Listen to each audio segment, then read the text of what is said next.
I want to express my anger at Conservative parties all across the South Coast who have leapt on Labour's little announcement 3.5 weeks ago to go for devolution. It's not really devolution, it's devolution. We'd be pushing power down.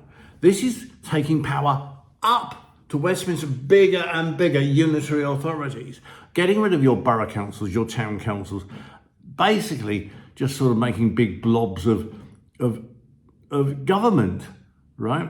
And the more it goes up to Westminster, the worse it gets.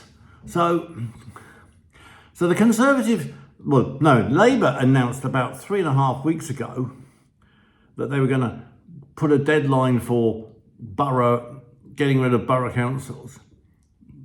But it's the Conservative Party all across the South Coast, from Kent to Devon, Hampshire, they've leapt on this as an opportunity to stay in power an extra 2 years and not get voted out. They fear reform at this moment, and maybe in a year's time or 2 years' time, they'll get more votes, or at least they'll stay on their salaries for another 2 years. I mean, this is disgusting.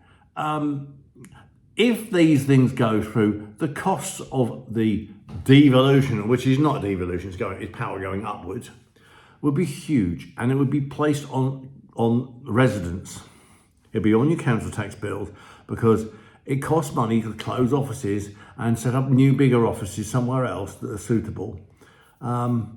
Anyway, I don't quite, we know exactly what's going on.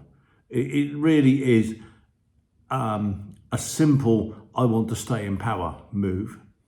Another 2 years more is 2 years, I'm on the gravy train now.